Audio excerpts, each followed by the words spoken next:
Greetings, ladies and gentlemen. This is the Inept General bringing you part 3 of our ongoing Kislev series, and in this episode we are going to be looking at the land of Kislev itself.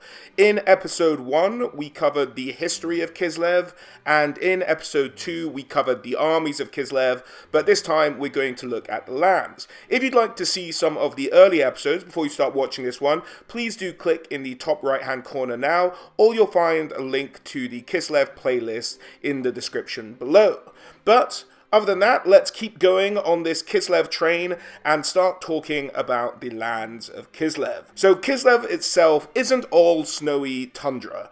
Towards the northern part of Kislev, it very much is snowy tundra, leading up to huge glacial mountains and snowfields. In the northeast, however, there's a lot more trees that give up to mountains, which are used for mining of a lot of precious metals, as well as one of the passes over what are known as the World Edge Mountains in the east of Kislev, all the way to the more exotic lands of the Warhammer world, where silks and alike are imported into the basin known as the Old World. So there's a range of different landscapes across Kislev, and Kislev as a whole is split into what the Kislevites refer to as Oblasts. So we are going to start with the southern region of Kislev and the southern Oblast. As far as the people who live in this part of Kislev, it is primarily Gospodars. As we discussed in the history section of our Kislev lore, the Gospodar people came from the east, across the World's Edge Mountains, and chased away and engaged in a war with the native people of Kislev known as the Ungols. These are two disparate tribes who work together in the nation we now call Kislev. So the Gospodars mainly populate the south. There are, of course, Ungols who live there, and with its close proximity to the Empire, there's a lot of cross-migration between the people of Kislev and the people of the Empire in this region. As far as the region itself, it is probably the warmest within Kislev, allowing a number of crops to grow, and really has formed the bread bin of Kislev, as far as Kislev having a bread bin could be considered. Now, growing fields, growing crops in Kislev has never been an easy thing, but the crops they do grow mainly come out of this region. Now, in the south of the southern Oblast, there is, of course, the forest, and that has all the benefits and problems that come with a forest in the Warhammer world. It can be, at times, full of beastmen and other threats, but also provides valuable timber for industry, shipbuilding, and the like. And to the eastern part of the southern Oblast, there are, of course, the mountains with the mining possibilities and the alliances with the dwarves, as well as the threat of greenskins coming down from the mountains, also present within the southern Oblast. Now, looking at a couple of the more important sites in the region, we are going to start with the town of Kislev. So Kislev is really a town worth pointing out, not because of its distinctiveness, but because it kind of envelops a lot of what these southern towns are like in the Oblast. They try to embed cultures of the Empire, of Bretonia, and it ends up this kind of hodgepodge imitation of these other places.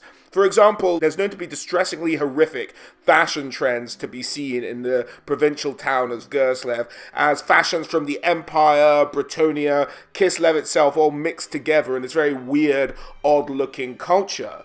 Bretonian poetry can often be heard recited around the streets because they like to think of themselves as a cultured people in this town, and it's also a place where the boyar of this town, known by the name of Irina Putortin, is known to have started a company of riflemen, again just keeping up airs, a very cultured society in really a backwater town that gets all the different cultures they're exposed to a little bit wrong and a little bit mixed up. Moving on from Kislev, we're going to look at the town of Rezov. And this town is just really symbolic of how some towns in Kislev are just gripped by fear.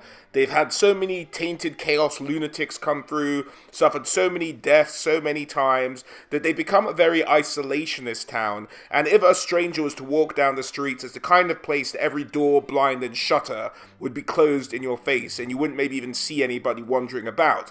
But Despite this isolationism, whenever called to defend a nation, they do always send their rota or regiment of lancers or whatever they can provide to help in the defense of Kislev. And moving further south, we get to the town of Vitevo. Now, Vitevo is really a support town for a penal salt mine close by, and this salt mine is kind of a horrendous place to be sent. It's very much meant to represent the gulags of the real world, just harsh punishments for prisoners who misbehave. You'll work to death. It's just a nightmare scenario all around. So Kislev, justice, there is still law there, but if you break the law, there's very harsh penalties, and you'll get sent to a horrible salt mining colony like the one near Vitevo. And then finally, but by no means least, we have the capital of Kislev, the city of Kislev.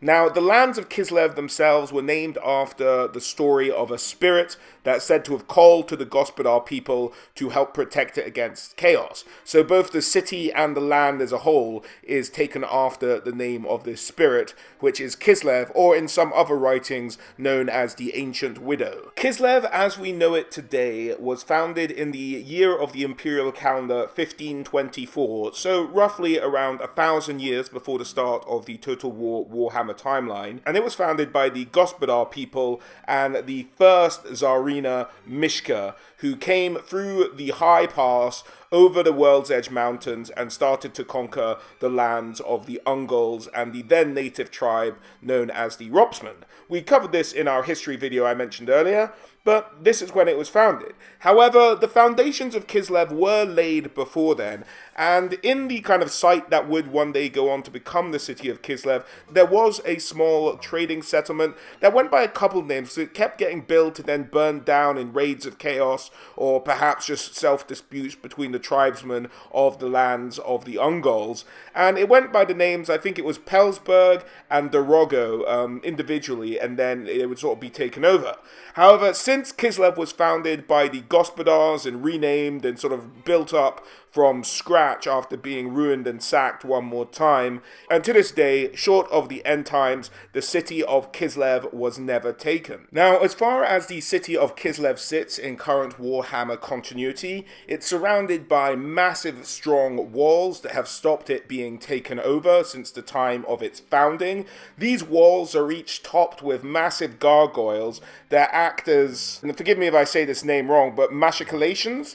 Basically holes with which you dump stuff down on walls when invaders come and get them. So it can look like these massive gargoyles are kind of vomiting hot oil or fire down onto the enemies below at the walls. The entire walls around Kislev themselves have been cleared, and so there's this big kind of killing field as you approach the walls of Kislev if you are looking to take them. The city itself has 4 main gates and 2 river gates to allow trade to come in and out, but also protect against anyone trying to sneak in via the river. One of the fantastic engineering feats of the city have in fact been its sewer system, which have all but wiped out cholera within the city of Kislev itself, and in the greater Warhammer world is, a rarity to not have open gutters full of feces pouring down the street. So, a rare treat to use kind of indoor plumbing in the city of Kislev itself. Now let's have a look at some of the more interesting locations within the city of Kislev.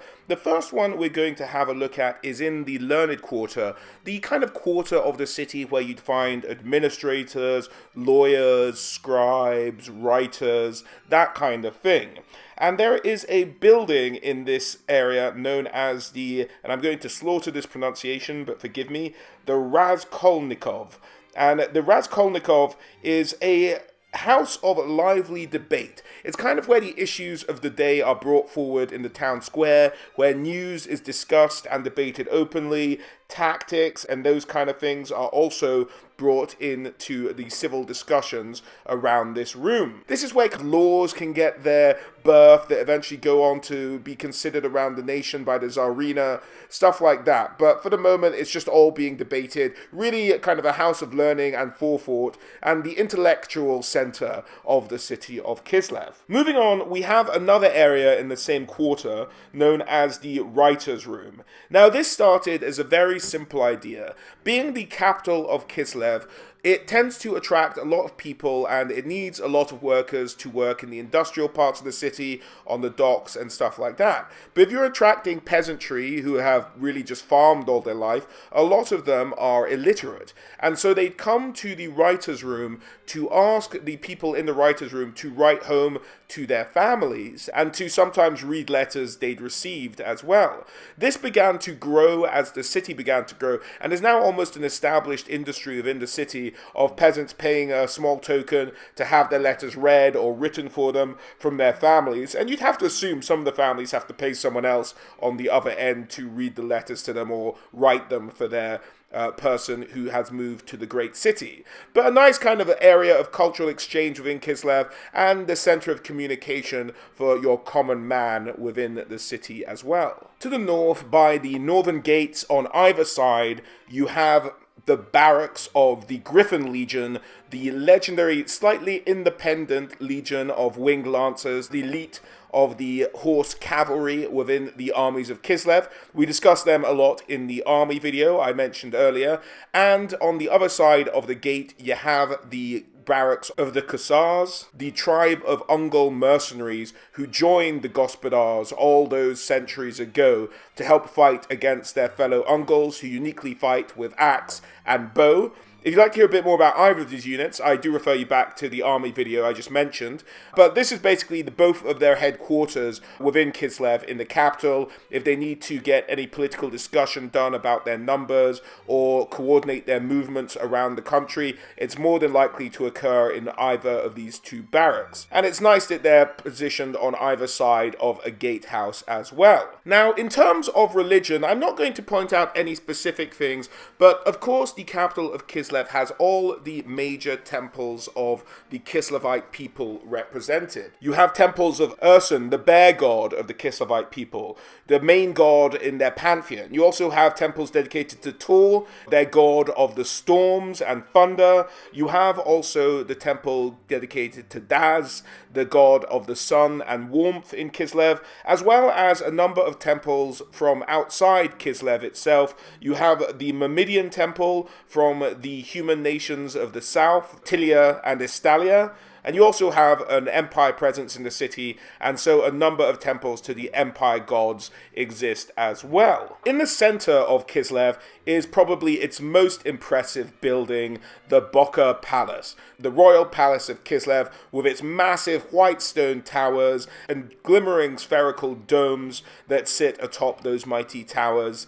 It is a sight to behold. And ever since the Tsarina took over, the Ice Queen, she has grown an ice wing onto the palace that rivals that of the original construction, said to be by itself half a mile long.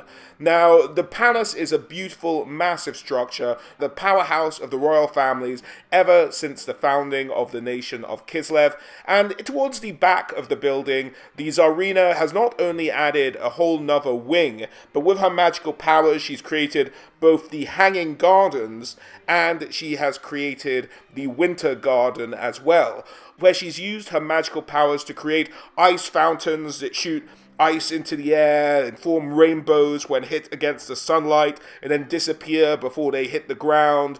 Really just a wondrous landscape that sometimes doubles as a zoo as well for some of the more wondrous creatures within Kislev. All round, the centerpiece of the city is the royal palace and the amazing things around it. Now, as I've said in the first two parts of this video, I'd love to see the Kislev kick into Total War Warhammer in the time of the rulership of the Tsarina's father, Tsar Boris the Red, because I think he would have to be another legendary lord they include in the armies, and he doesn't die around the time that Total War Warhammer starts, so there is a bit of leeway there, but it would maybe mean us missing out on the wondrous construction of the extra wing of the palace and of the Hanging Gardens and the Winter Gardens. Now, there is a bit of flexibility there. You could just say that the future Tsarina built them anyway, because she's still living in the royal palace, she's still the princess, so you could say she did it before she was coronated, and you'd still see those wondrous things, hopefully on the campaign map, maybe even in the siege maps, if not in the foreground where we actually have the sieges, maybe in the background, as we've seen some spectacular vistas of the cities, but haven't had a chance to play in those fun backgrounds as of yet. Moving away from the glories of the Boka Palace, we move to one of the seedy and sadder parts of the city of Kislev, and that is the Lubzhanko, as my best pronunciation can put it. Now, the Lubzhanko started as a wondrous hospital built after the Great War of Chaos. Kislev wanted to boast of the best hospital in the old world and built this place as a place of healing wounded soldiers and getting them back on their feet and healing the whole of Kislev for centuries to come. However, this soon became a kind of magnet for people to dump the sick and old and infirm and really crazy. And so after a while, with this massive overcrowding, with lunatics kind of roaming the halls freely, not enough staff to contain them, this really became a house of nightmare fuel. Now there were just roving lunatics, the destitute, the poor. It's really just become kind of a rundown hovel rather than the wondrous center of healing it started out life as. Don't go here, don't go near the area, you're more than likely to have some kind of crazy harm befall you. Bearing in mind, a lot of madness in Kislev is not just mental illness, but also caused by the taints of chaos. So all sorts of things could be going on in this accursed building here. Now, the final building we're going to talk about is one that I have had a couple of questions on, but it is the Chekist building. Now, the Chekist is something I haven't mentioned in the series so far, but the idea of the Chekist is that they are the Tsarina's secret police. They would go around taking care of dissenters and stuff like that, and I've never been a huge fan of the Chekists, who I think, for the most part, only turn up in the role-playing game of Warhammer lore. But because I don't think it fits very well with the character of the Tsarina, she's meant to be sort of kind, benevolent, wise, but strict against her enemies, not someone who kind of locks away dissenters in gulags and stuff like that. It doesn't seem to be maybe her style. But there is this Chekist building where basically her secret police operate out of, nick people off the streets, the great disappeared of Kislev, as it were, if you have a bad word to say against the ruling parties. Again, not an idea I've been very comfortable with, and seemed more of a way to flesh out a role-playing game while using yet another Eastern European or Russian trope than it was necessarily in keeping with the character of the Tsarina. But also, it's Warhammer, so nothing can be too nice. Everything has to be a bit grim dark. So I can see why the Chekist would make an appearance. But that's really it for the city of Kislev, the wonder of the nation and the home of the royal family. So moving away from Kislev and the southern Oblast, the next area we're going to be looking at is known as the Eastern Oblast. This region of Kislev is really dominated by forests and the World Edge Mountains. A huge amount of mineral wealth has been mined out of these mountains over the centuries in Kislev, particularly looking at valuable minerals like silver coming down and making their way into the pockets of the Kislevites. The land for growing crops is not great. This is very much like steppe land, like the Mongolian steppes, kind of tundra, grasslandy kind of area, not great for growing crops, very dry, very cold. And the crop really is only grown around the rivers of this region. Not a lot of other areas for growing crops. However, there are a lot of forests in the foothills of the mountains that are used for timber. Now, this area faces two main threats: Norscan raiders as well as greenskin hordes coming down from the mountains, both of which have to be constantly fought back from this part of Kislev. Now, as far as the people of the Eastern Oblast are concerned, they are mainly a mix of Gospodar and Ungols, a lot less Gospodars than we have seen in the southern parts of Kislev.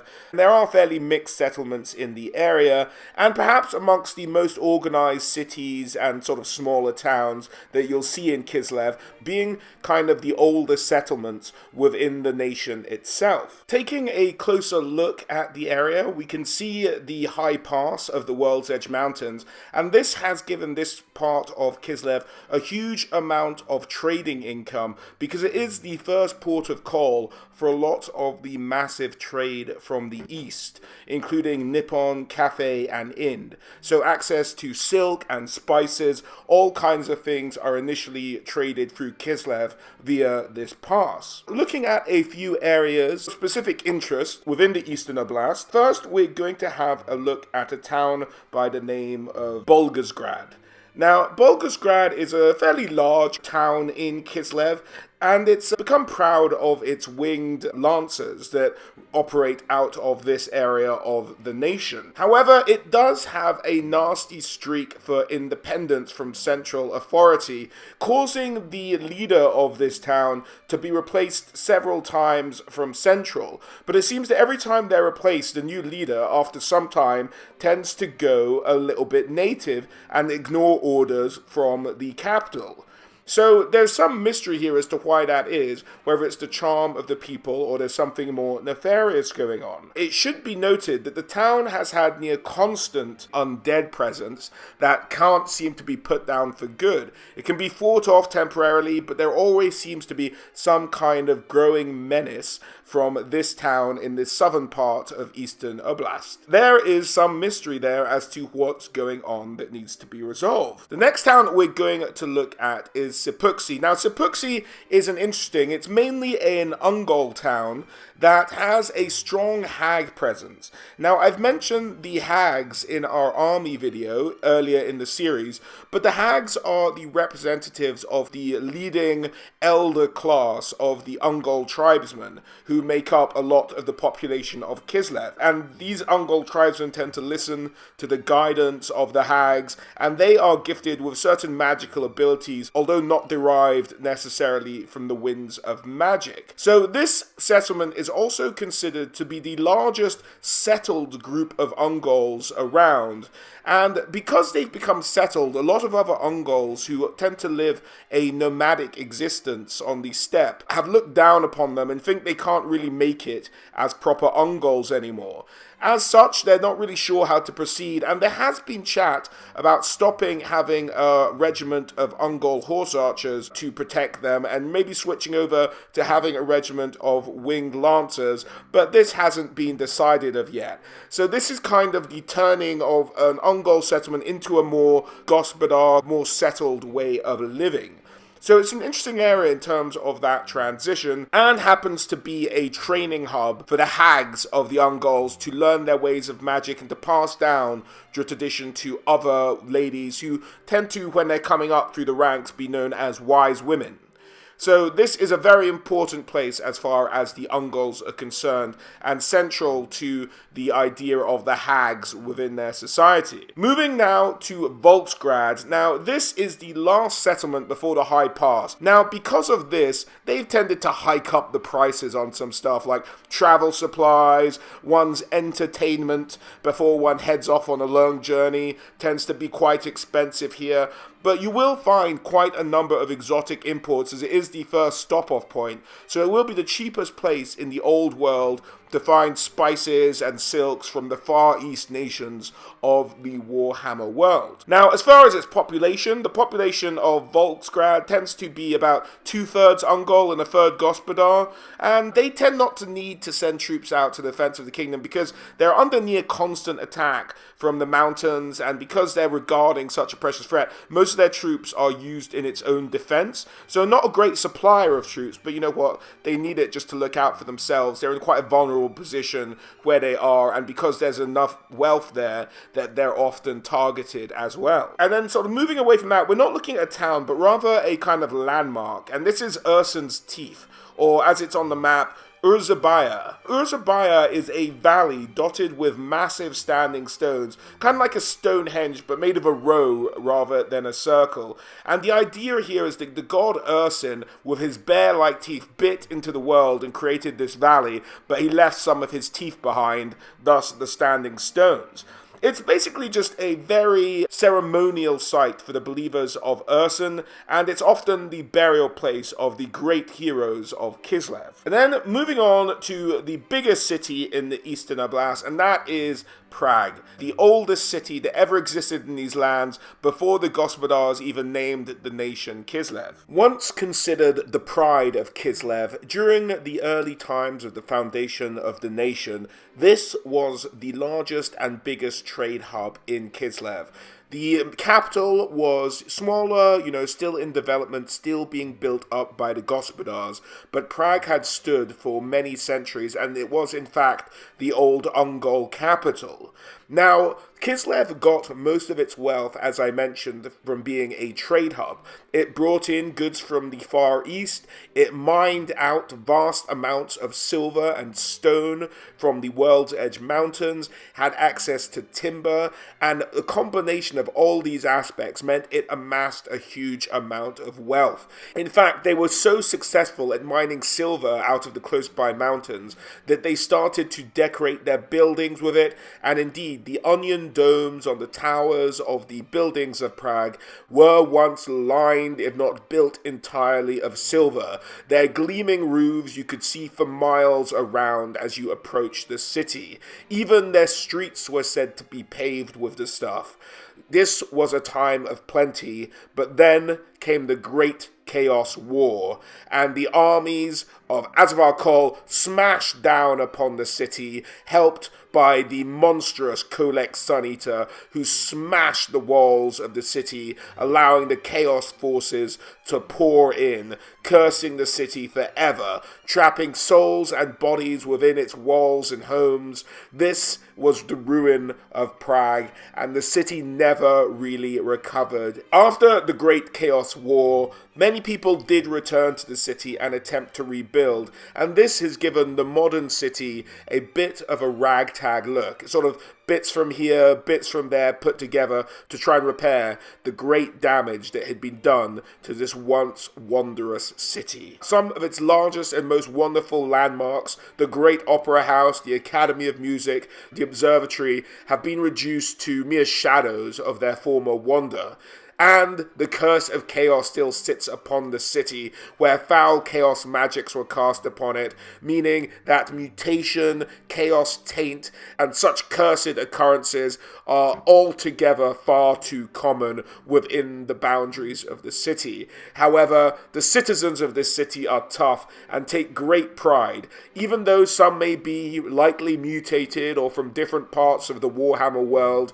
They take pride in being from the city of Prague first, and from being Kislevites second.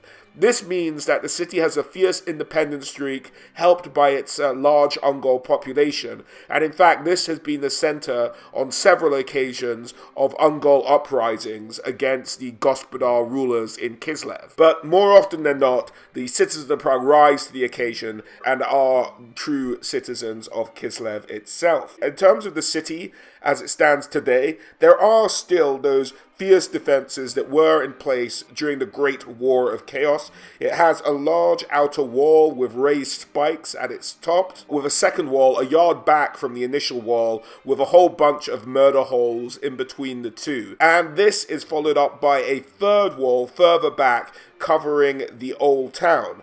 Both walls in the front are carved with dwarven ruins of protection against magics and the like, and overlooking it all is a huge cannon-studded fortress covered in misshapen gargoyles that will fire at any approaching enemies from within the city. Knowing that when they're under attack, all the surrounding countryside comes to the cities, even ways to give these refugees shelter have been taken into consideration, and alcoves of a sort have been dug into the walls or built into the walls in order to house expected refugees when times of trouble approach. Despite all these defenses, Prague has fallen at least one other time since the Great Chaos War, and they're maybe not up to the degree to which they once were those centuries ago. In terms of the layout of the city, it's split into several different regions. The Old Town, which tends to have a lot of shops dealing with magic and the likes, The new town, which is the poorest of the areas, it is rife with sickness, with chaos taint.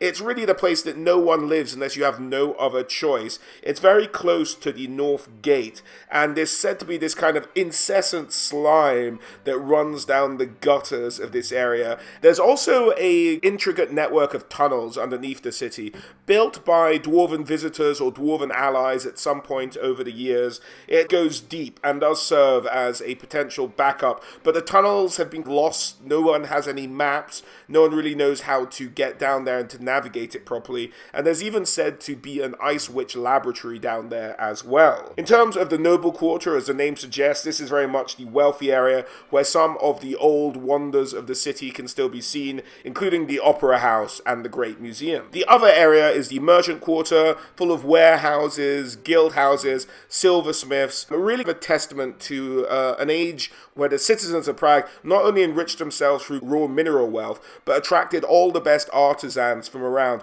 really making the best jewelry, the best weaponry, anything you could imagine. They tried to really add value to their raw resources before selling them on and amassing even greater wealth. There's a lot of distinctive features in the city of Prague, but I've picked out a couple to draw your attention to.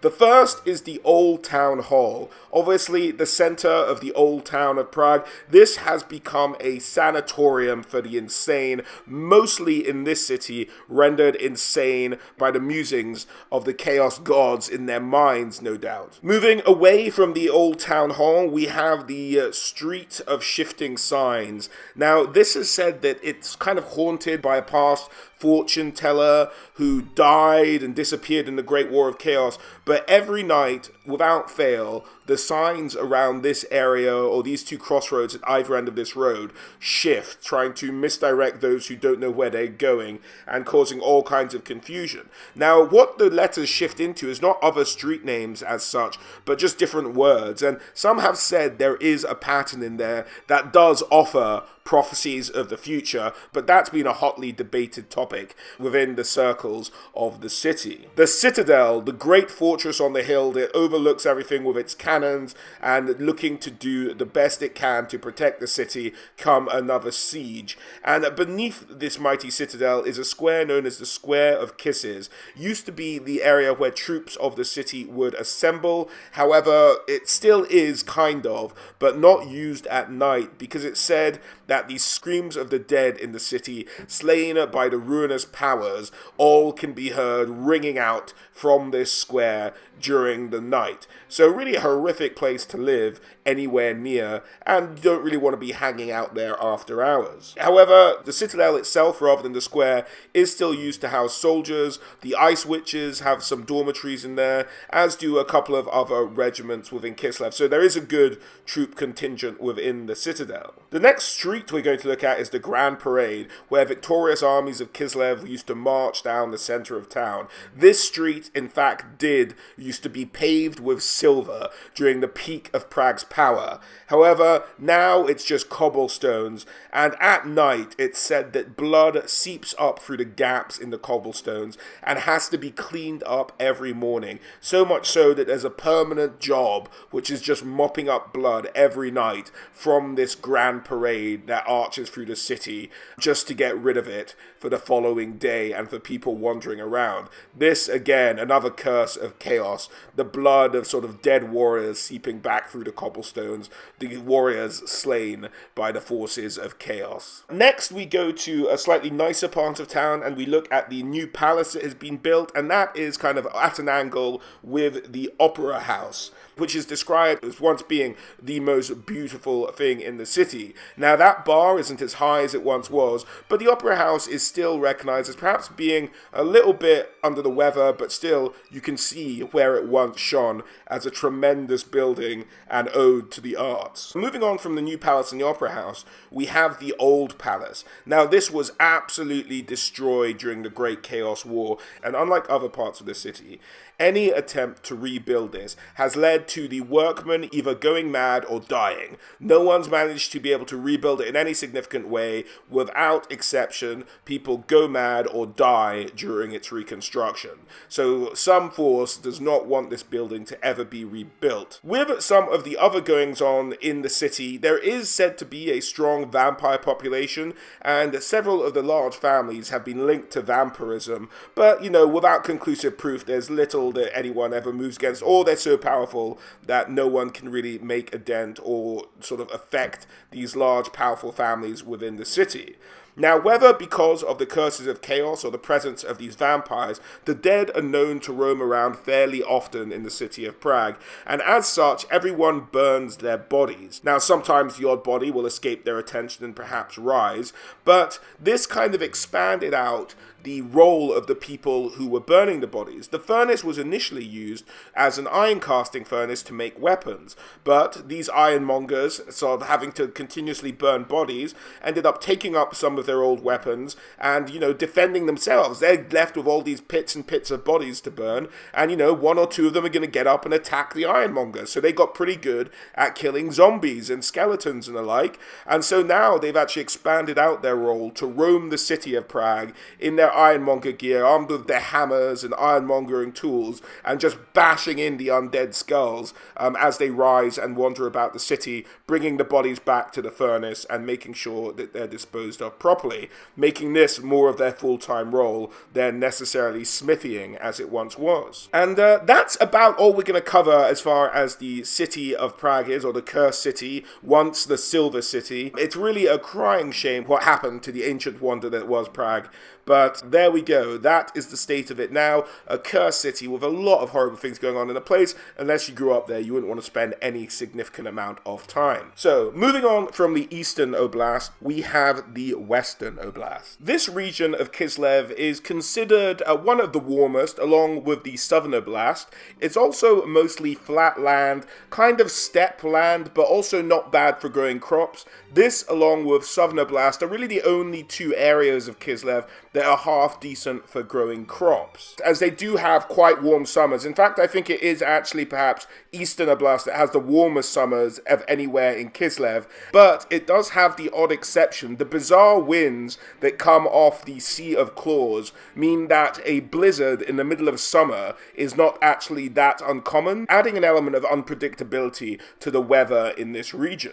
As for the people of this region, it is mostly Gospodars who live in this region of Western Oblast, with a sprinkling of Ungols in the area as well. To point out a couple of interesting areas in the region, we are going to start with Milkovana, which is said to house a temple to the god of the sun and warmth in Kislev, Daz, and it's said to home a true eternal flame, which is kind of unusual for the region, but other than that, it's kind of a more standard town in Kislev. Moving on to the next city, Zavastra, which is directly on the border with the Empire. It's almost a town split in two, and this has a heavy Empire presence in the population, and it's slightly disputed whether this town is actually in Southern Oblast or considered to be in the Western Oblast, but we put it in this region, and it's kind of just a first stop off on your way into entering Kislev for many coming from the Empire. The other area I want to point out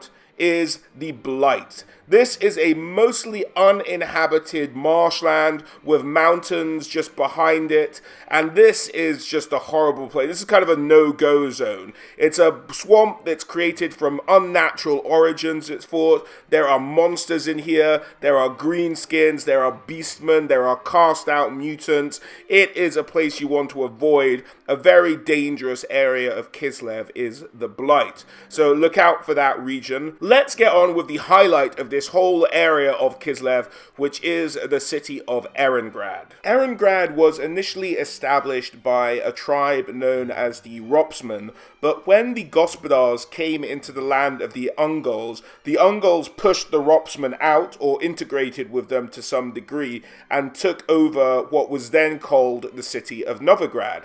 It wasn't until the Gospodars took Prague, founded Kislev, and then marched on to Erengrad that they then renamed the city to what it is known as today. Now, Erengrad, with its harbour facing the Sea of Claws, has become a huge trade hub for Kislev, doing a fantastic trade with all the other human races of the old world, and even having a heavy elven presence within the city, said to be probably the second largest elven population in a human city after Marienburg. The city is a bit rough and tumble, with a number of pirates and the like coming in to do trades, and it's very much a wheeler-dealer town, where it's said that any deal, and they mean any deal, can be done within 2 days of negotiation in the city of Erengrad. As a whole, the layout of the city is fairly simple. It's on an incline, starting at the lowest point in the harbour, and then going up to the hills surrounding the natural harbour at the Sea of Claws. So you have the harbour, the low city, and then that goes into the high city. Looking at the harbour itself, this is where most of the business of Erengrad gets done. The ships come in and out. This is where the whole of the wealth of the city is mainly generated. There are warehouses in this area, but it's also not, like as some might think, by the docks, is not the poorest area of the city. In fact, this is very much the middle class area of town. A weird quirk of the ocean here in Erengrad is that the tide rises 12 foot. So when you are down by the water at low tide, it might sort of get around the piers, but the city is known to flood, and so houses in the harbour are really built to withstand a 12-foot flood. People have learned to live with this daily flooding with the rise and fall of the tides. Other areas of note in the harbour are the Hag House, where the hags of Erengrad tend to make their headquarters as they advise the Ungol population. And then in the low city, this is where really the poorest of the poor of Erengrad live. There's bad flooding happening here. No one can afford to build those big houses, so they really hit quite hard every time the water comes in. Although the city as a whole is relatively clean because of the rising tide, it kind of washes out everything from the streets and takes it out to the ocean every few hours or so. A couple of areas of note in the low city are the Cannoneers compound, which is actually probably the largest centre for cannon building outside of Nullen as far as humans are concerned. They are building kind of cheaper and lighter cannons than the type you'll see in the city of Nullen itself or within the Empire, and they're mainly concentrating on building cannons for ships, although some of their cannons have been used in land battles as well. The low city is also home to the Grand Market, where all the goods that come in from the east to be shipped out to different parts of the Warhammer world come through Prague, get to Erengrad, and then are shipped out, or the goods coming in from the Empire, from the Elven Kingdoms, are shipped in. This is where they are all traded, in the Grand Market. This is the center one could describe as perhaps the beating heart of Erengrad, and where all trading goes on in the city. Kislevites are not a soft trading people, and there's very much this strong belief of buyers beware, and refunds aren't commonplace if you happen to buy something that is, let's say, subpar quality from the Grand Market. Moving even further up the hill, we go to the High City. This is the wealthiest area of the city. This is where the Elven Quarter is, where the Empire Quarter is, where you'll find goldsmiths, shipwrights, and tradesmen of that ilk. There is also the main castle of Erengrad, one of its main defensive structures, where the troops would be housed, where cannons would be firing in defense of the city. And we also have the massive hill of Tor, the tallest point in the city, Tor being the Kislev god of thunder and lightning and of the storm, as I had mentioned previously. But this is the hill that plays a vital part in the Zarina video I have released or will shortly release for you guys to take note of. Just bear in mind, this is where Tor's hill is. There is also the massive skyscraper-like structure built entirely of ice known as the Frost Home in Erengrad. This is the center for the ice witches in this region. They focus on sort of getting to know each other, teaching young ice witches their powers, and this is a marvelous structure, standing all year round. It really takes your breath away. Probably the most stunning thing to see within the city of Erengrad itself. And that's about it for the the city. Massive tidal surges, prone to flooding in most parts of the city except for maybe the high city. A lot of stuff going on. Really a busy, bustling town within the kingdom of Kislev. So, moving away from Erengrad and the more populated parts of Kislev, we're getting into the more desolate areas now, and we're having a look at the northern Oblast. Now, this really is just steppe land, sort of grass, like the Mongolian steppes, as I've mentioned before, leading into just snowy white tundra, and really not a lot of opportunity to grow anything here. The land is sort of hard frozen most of the year, and it really is a desolate place. Now, the population here is largely nomadic Ungols, but there are said to be just constant raiding parties in Northern Oblast, and it's not uncommon to have sort of Norscan raiders living in the region year-round, unless they're chased off, get bored, or are killed, of course, by the Kislev defense forces. One of the sort of landmarks within the Northern Oblast are the Crags of Shargan. Now, these are said in mythology to have been a mountain range, sort of in the middle of nowhere, to have been caused by two dueling great demons of chaos when they really had it out and caused the land to be so disrupted that these mountains rose up. In terms of settlements of interest, there is the settlement of Zoyzenk, which is said to be the largest settlement in the Northern Oblast, and it's really largely a cattle town. You don't have many crops, but the cattle can feed on the grassland a little bit, and so are able to have cattle farmers, maybe on a smaller, less industrial scale in this region of Kislev. So a lot of beef and meat are traded out of this city. You also have the city of Zvenilev. This is located in the forest of the Chesniks, and is almost talked about as a mythological place within Kislev society. It's a very isolated settlement, and not a lot of people have ever been inside it, and those who have really don't talk about it. There are some traders who have said to have only reached the gates of the settlement, and then they are told to leave their goods and kind of potter off. No one gets in or out unless they're meant to be in there. And the only people that are known to be in there are Chekists, the secret police of the Tsarina, and ice witches. Now, no one knows exactly what's going on in here, whether it's an ice witch kind of training ground, or whether the Chekists are training with the ice witches, or there are experiments going on. No one really knows. It's all completely enveloped in mystery. And that's really about it for the Northern Oblast. An area with a lot of problems, not the most vastly populated area within Kislev, but really mainly dedicated to the defense of the heartland of Kislev, with a number of forts along the rivers, kind of protecting it and warding it off from the probably more dangerous area of Kislev, which is Troll Country. So now, looking at Troll Country, it's a similar setup to Northern Oblast, down the steppe going into tundra, and there's no farming done in Troll Country. It's dangerous, and as the name suggests, there are a lot of bloody trolls there. Now, in terms of the people, again, mainly nomadic Ungols tend to live in this area, and it's a place where hospitality is taken very seriously. If you come across an Ungol encampment, they will always welcome you in. However, it will take you many visits and much trust to be built before they let you go anywhere without an armed guard. People are relying on each other for survival, but trust is a much rarer commodity than food or generosity. Too many men have come into encampments, are tainted by chaos, and killed the civilians within. In terms of areas of interest within Troll Country, we have Lebla, which is one of the largest settlements, if you can even call it that, in Troll Country. Really what it acts more of is a rallying point. If there's a large army coming out of Troll Country, all the Ungol tribes from the region around there will gather here to sort of muster their forces and march against any foe they need to. There is an ancient cursed ruin known as Shimon Darek.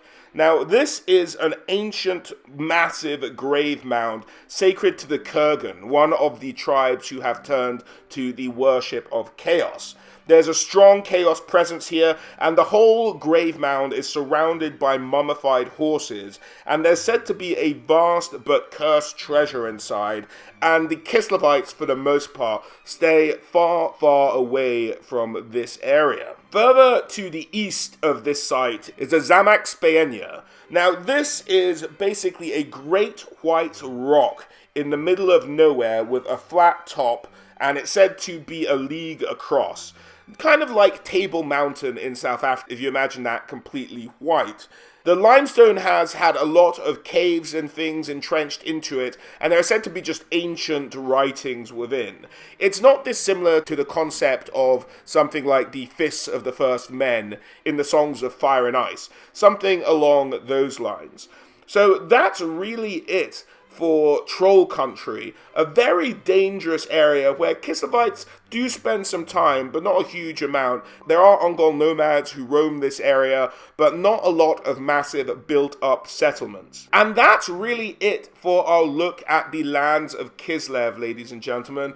A harsh land, but a land with a warm people who fight hard for what they believe is theirs by right. They fight hard for their homeland and against the forces of chaos, although not completely free from their own internal strife. Alright, ladies and gentlemen, I hope you enjoyed that look of the land of Kislev. If you haven't checked out our earlier parts in the series, do look out for them. But other than that, guys, as always, a huge thank you for watching, and I'll catch you all on the next one. Alright, guys, bye.